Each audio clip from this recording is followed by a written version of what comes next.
Hello students, welcome to web of explains. आज हम जानेंगे कार्बन के कोवेलेंट नेचर के बारे में।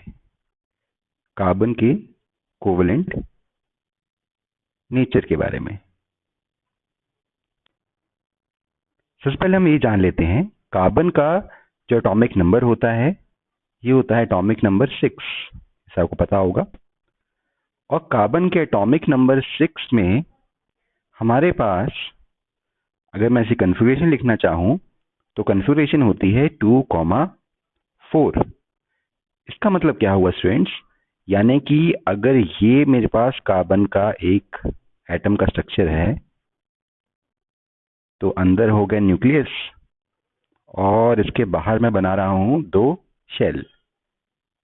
तो यहां पे तो होंगे 2 इलेक्ट्रॉन, एक इलेक्ट्रॉन यहां पे, एक यहां पे, और आउटर मोस्ट में रहेंगे मेरे पास 4 इलेक्ट्रॉन्स। ठीक है, जैसे मैंने आपको यहां दिखाया हुआ है कि यहां पे आउटर मोस्ट शेल में, आउटर शेल, इसमें है मेरे पास 4 इलेक्ट्रॉन, और ये वाला जो इनर शेल है, इनर शेल में है मेरे पास 2 इलेक्ट्रॉन्स। जैसा आप देख पा रहे हैं यहाँ पे एक ये रहा, एक ये रहा, ये 2 इलेक्ट्रॉन्स, और आउटर शेल में आप देख पा रहे हैं यहाँ पे 4 इलेक्ट्रॉन्स। टोटल हो गए हैं हमारे पास 6 इलेक्ट्रॉन्स। ठीक है, यहाँ एक बात और बताना चाहूंगा मैं कि जो आउटर शेल के इलेक्ट्रॉन्स होते हैं इनको हम एक और नाम से भी जानते हैं, वो है valence electrons. Valence electrons, valence electrons वो इलेक्ट्रॉन्स होते हैं जो किसी भी एटम के आउटर मोस्ट शेल में लाई करते हैं, उन्हें कहा जाता है वैलेंस इलेक्ट्रॉन्स। अब कोवेलेंट नेचर का मतलब क्या है कि कार्बन ना तो कोई एक्स्ट्रा इलेक्ट्रॉन कहीं से गेन कर सकता है और ना ही लूज कर सकता है। ये है इसका covalent nature. Carbon can not able to gain और लूज इलेक्ट्रॉन्स। ठीक है, कार्बन ना तो कोई गेन कर सकता है इलेक्ट्रॉन, ना ही लूज कर सकता है। वो फिर क्या कर पाएगा, it only share the electrons. वो सिर्फ इलेक्ट्रॉन की शेयरिंग कर सकता है, जिसको हम कहते हैं कोवेलेंट नेचर, या फिर कार्बन का कोवेलेंट बॉन्ड बनाना, जो कि सिर्फ तभी पॉसिबल है जब कार्बन इलेक्ट्रॉन्स की शेयरिंग करेगा। आइए समझते हैं कि कैसे ये होता है और कार्बन क्यों गेन और लॉस नहीं कर पाता इलेक्ट्रॉन्स का, इसको थोड़ा डिटेल में समझते हैं।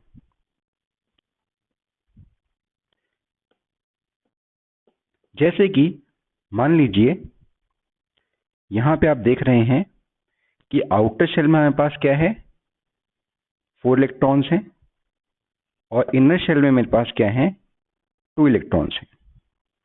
केस 1, पहला केस डिस्कस करते हैं, केस ऑफ गेनिंग इलेक्ट्रॉन। अगर मान लीजिए ये कार्बन इलेक्ट्रॉन गेन करना चाहे तो क्या होगा।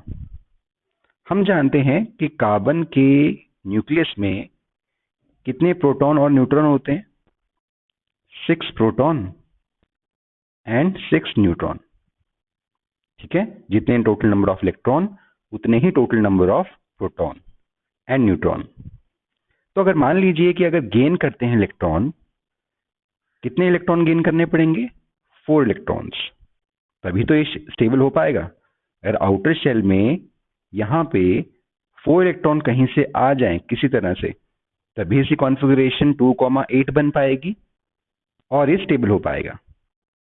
तो यहाँ पे जब ये अगर कोशिश करे और 4 इलेक्ट्रॉन अगर गेन करने की कोशिश करे तो क्या होगा, अगर यहाँ 4 इलेक्ट्रॉन्स आ गए, 4 इलेक्ट्रॉन्स, तो टोटल इलेक्ट्रॉन्स कितने बनेंगे, टोटल इलेक्ट्रॉन्स ये कितने बनेंगे, ये हो जाएंगे 6 + 4 = 10।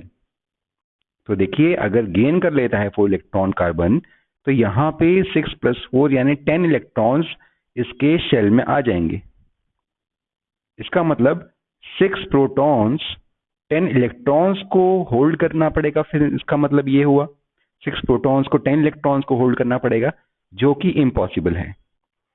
देखिए, एक बेसिक की सी बात आप समझ लीजिए कि जो न्यूक्लियस होता है एटम का, वो अपने इलेक्ट्रॉन्स पे एक फोर्स लगाता है, और फोर्स लगाने से वो सभी इलेक्ट्रॉन्स को होल्ड करके रखता है।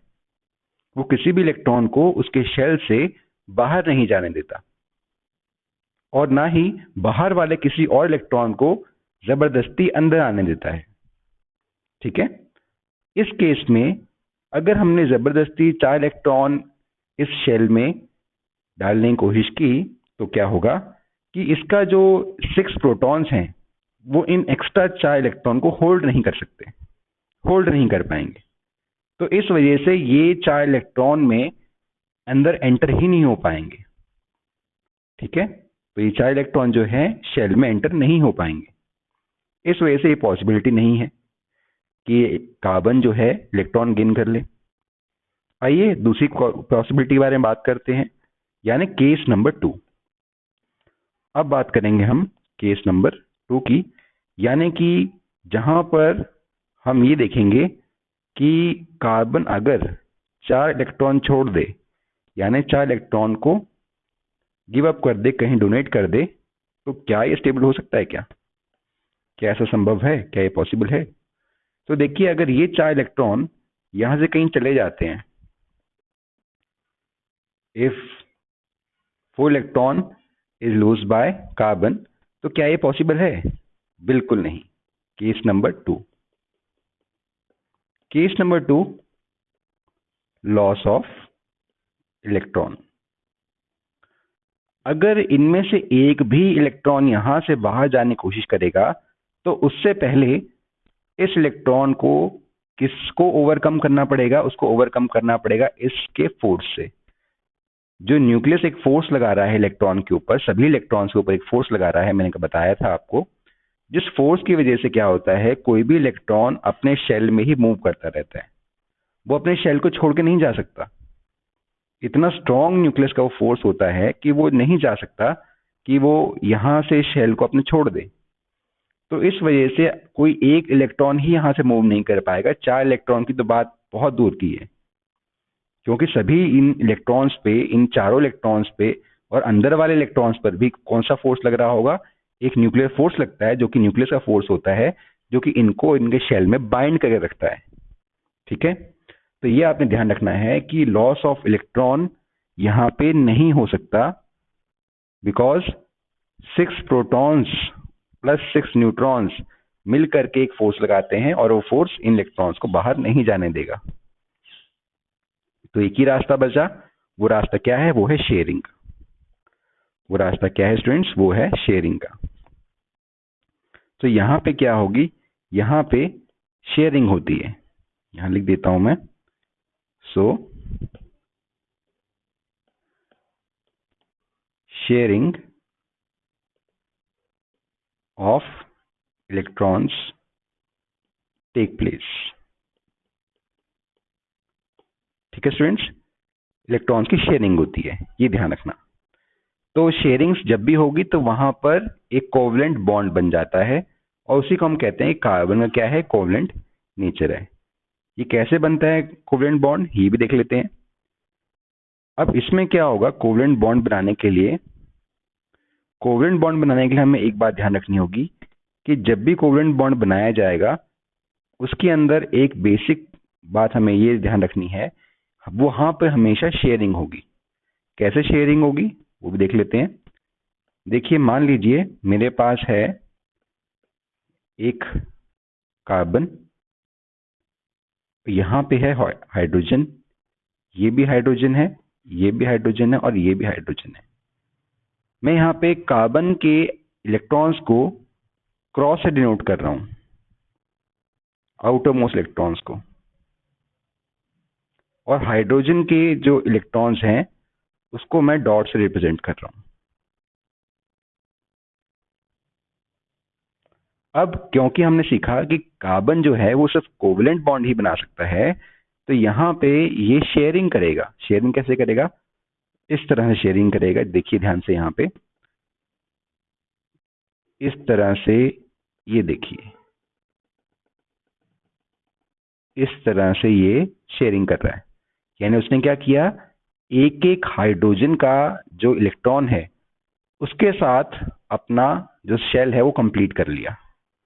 तो अब देखिए इस सर्कल के अंदर टोटल कितने इलेक्ट्रॉन हो गए हैं, 4 इलेक्ट्रॉन तो ये क्रॉस वाले हैं ही है कार्बन के, प्लस 4 इलेक्ट्रॉन है रेड वाली डॉट्स हाइड्रोजन की भी आ गई। तो 4 + 4 8 इलेक्ट्रॉन्स, यानी कि कार्बन का जो ऑक्टेट है, जो कार्बन के जो शेल है वो कंप्लीट हो गया है।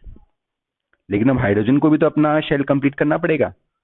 तो वो कैसे करेगा, वो भी इसी तरह से अपने शेल को कंप्लीट करेगा by forming a covalent bond. ये देखिए इस तरह से, ये देखिए वो हर एक कार्बन के एक इलेक्ट्रॉन को अपने साथ शेयर कर लेगा और इस तरह से स्ट्रक्चर बन जाएगा। तो इसे बोलते हैं covalent bonding. This is known as covalent bonding. ठीक है स्टूडेंट्स, और एक स्ट्रक्चर मैंने किसका बनाया है, this is the electron dot structure of methane. ये मीथेन का इलेक्ट्रॉन डॉट स्ट्रक्चर बन गया है। फॉर्मूला क्या होता है, CH4। ठीक है स्टूडेंट्स, सो आई होप आपको समझ में आ गया होगा कार्बन का कोवेलेंट नेचर क्या होता है, और कार्बन जो है कोवेलेंट बॉन्ड कैसे बनाता है, और कार्बन इलेक्ट्रॉन्स गेन क्यों नहीं कर पाता और लूज क्यों नहीं कर पाता, और क्यों सिर्फ कार्बन को शेयरिंग ही करनी पड़ती है, why carbon only share the electrons. Okay, फिर भी अगर आपको कोई डाउट है तो आप कमेंट में जरूर लिखिएगा, मैं जरूर आपके डाउट का आंसर करूंगा। तब तक के लिए बने रहिए मेरे साथ और देखते रहिए वैभव एक्सप्लेन्स। Thank you.